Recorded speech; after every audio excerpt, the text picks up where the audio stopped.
There's an experiment from the 1960s that scientists still argue about today, and it didn't involve war or famine or any kind of tragedy at all. It involved 8 mice and a box with everything they could ever need. No hunger, no predators, no sickness. And within 5 years, that box was completely empty. The man behind it was John B. Calhoun, a researcher who spent decades trying to answer one question: what happens to a population when every physical struggle is removed from its life? Not what happens when a society suffers, but what happens when it doesn't have to suffer at all. By the time he built what he called Universe 25, Calhoun had already run this experiment more than 20 times using rats and mice in different setups, barns, sealed rooms. Every version ended the same way: a population boom, a period of chaos, then a slow, quiet dying out. He wanted one final version, built as cleanly as possible, so the result couldn't be dismissed as a fluke. He built a 9-foot square structure at a research facility in Maryland. It had stacked compartments running up every wall, connected by tunnels, each one designed to be a self-contained living space. Food hoppers were refilled automatically. Water never ran low. Calhoun calculated the enclosure could hold close to 3,800 mice comfortably. That number was never reached. He started with 4 males and 4 females for roughly the first 3 months. The mice simply adjusted, exploring their new world and settling into it.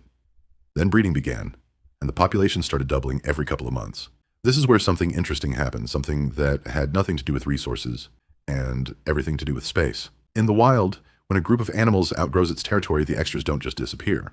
They migrate outward and start over somewhere else. But in a sealed enclosure, there was nowhere to go. The population kept climbing, while the usable social territory stayed exactly the same size.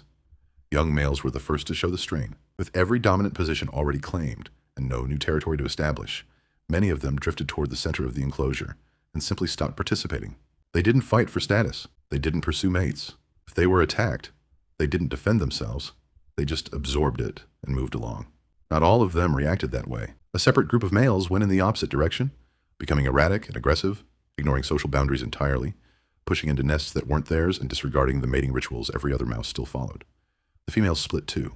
Many who couldn't establish a secure position in the group moved to the uppermost living spaces and isolated themselves completely, cutting off contact with males and stepping out of the breeding cycle for good. One of the strangest patterns Calhoun documented was something he later called the behavioral sink. Even with food available at multiple stations throughout the enclosure, the mice would ignore most of them and pile into just 1 or 2 feeding spots, crowding on top of each other while food sat untouched elsewhere. It was as if being near other mice had become more important than the food itself.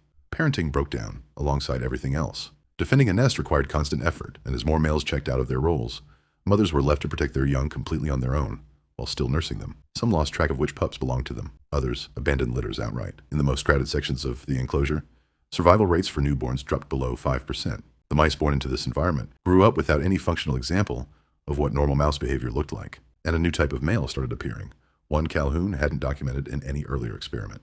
These mice never competed for status, never pursued mates, never engaged socially in any way.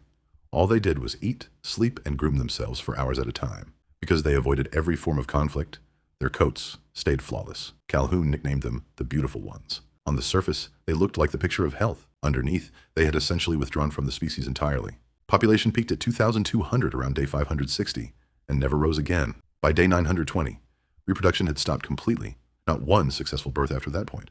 The colony didn't collapse in a dramatic way. It just kept aging in place. The beautiful ones kept grooming.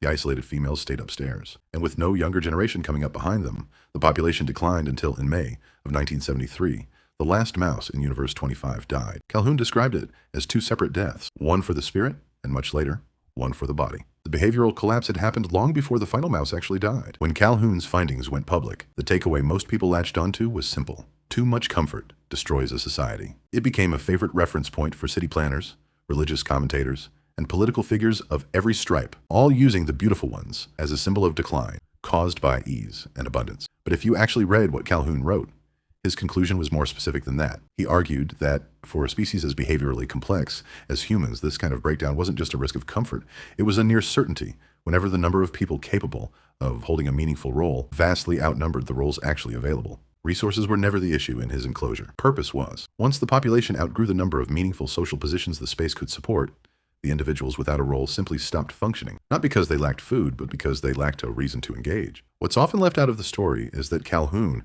didn't walk away from this believing collapse was inevitable. He spent years afterward trying to figure out how to prevent it, running new variations, adjusting conditions, searching for whatever missing ingredient could keep a system like this stable. He genuinely believed humans weren't bound to repeat what happened in that box. He argued that as physical space becomes more limited, growth has to shift somewhere else, into ideas, into new kinds of work, into roles that don't exist yet but could. He called this ideational generativity, essentially the ongoing act of inventing new reasons for a society to keep functioning. The mice in that enclosure never had that option. They only had the space they were given, and once it filled up, there was nothing left to build. We're not in that position, not